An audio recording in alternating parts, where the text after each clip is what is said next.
Magandang araw mga kakutsero.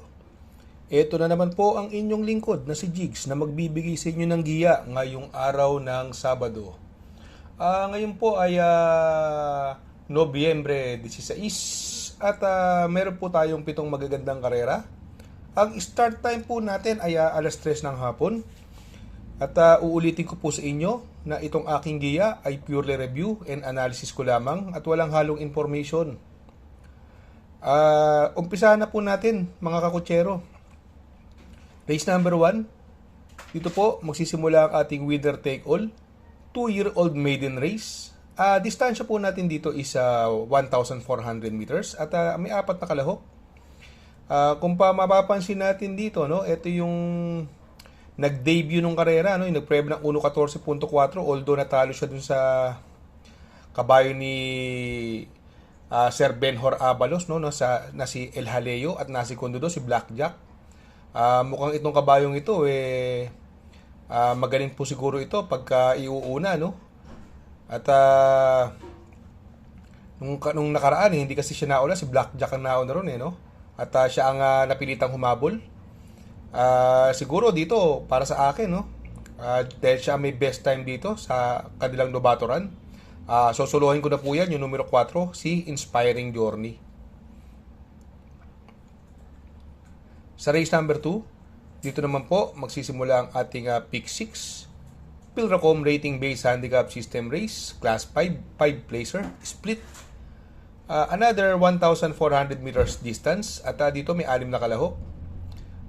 Dito po, medyo may nakikita akong medyo nakakalamang. Yung bagong baba, yung numero 3, Let It Shine, na sa papatnubayan po ni Tanya Nabarosa. At itong si Let It Shine, may preba pong 1.16. Sa tingin ko, medyo lamang po yan. Kung gusto nyo mag-protection, andyan po yung double strike, no, nasa kay ni Joel Ciego, no, at gamay niya po yan. Ang magdadala po kasi ng unahan dyan, yung numero 2 na si Winzam Maxine at si Prince Arman, no. At sa tingin ko, makakasunod ang pinakamaaga, si Let It Shine. At ito namang si Carolina Bell na binigay na kay Joel Cabarrios, may takbo rin pong maganda na karaan niya, nasigundo po. At ito naman, Giant Killer, numero 6, Blown Away. Pero dito, no, nalalamangan talaga ako sa numero 3, Let It Shine. Kaya dito sa race number 2, pili ko po, doon ako sa numero 3, Let It Shine. Panigundo ko, numero 1, Double Strike.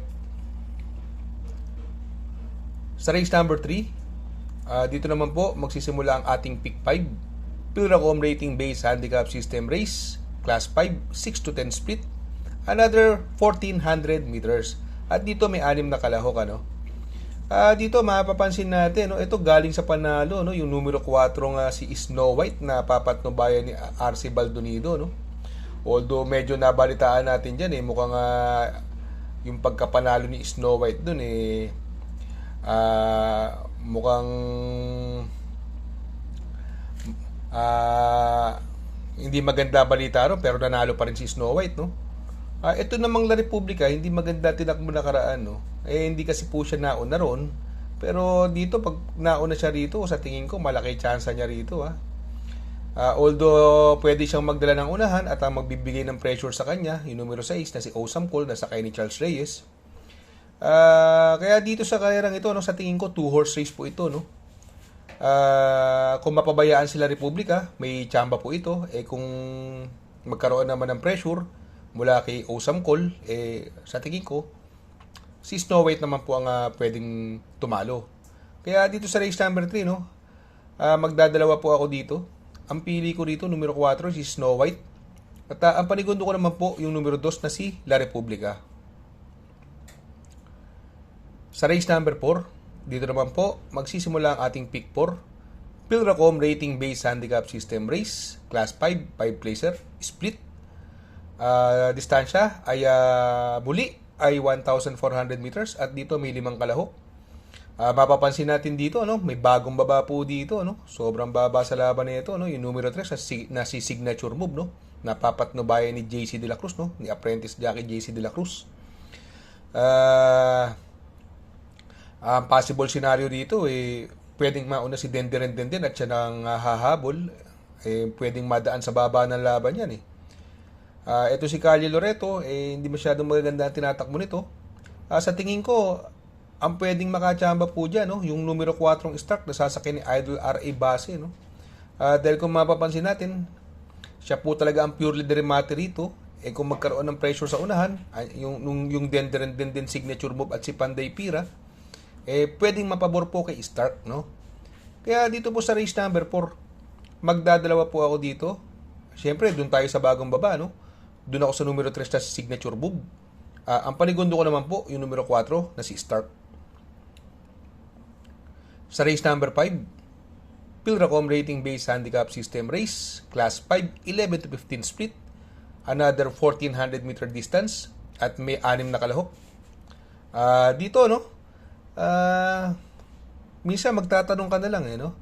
Anong ginagawa ni Guerrero Warrior sa laban na to, no? Parang napakababa naman po yata sa laban, no? Parang grade 1 na grade 1 ito, no? Sa tingin ko, pwede nang solohin niya, no? Dahil alam naman natin ang mga tinalo niya, no? Si Bukawi Rivertown sa Milya, no? At tinalo din niya si Don Pedro, no? Ito, siya po rito ang may best time po rito, no? May 1.27 po yan, si Guerrero Warriors, no? Siguro po, no? Para sa akin, plakda ang forecast nito, no? Yung Marengo, no? Siguro, lamangan na po sa forecast yan, yung 5-6, no? Guerrero Warriors Marengo, no? Pero kung mag-exotic, pwede nang solohin yan, no? Doon ako sa numero 5, Guerrero Warriors. Sa race number 6, ultimate race, Pilracom Rating Based Handicap System Race, Class 5, 11 to 15 split, 1400 meters is the journey, at may 6 na kalahok. Dito, ito naman, sagad naman sa baba ito, no? Doña Chichay, although hindi magaganda mga tinatakbo, pero sa tingin ko siya ngayon na magdadala ng unahan dito, no? Si Oktubre 14, last run niya, hindi po siya nanalo doon. At ito naman si AK Holly, ito yung bandera nakaraan na sasakyan ni Abrea. Si Seven of Diamonds naman, galing sa segundo to, no? Last run, no? Sa tingin ko, ang magdadala ng unahan dito, yung numero 4, Doña Chichay. At Lester Deso sa sakay, kung makakabuo. At madaan po sa baba ng laban, baka makaraos po ito.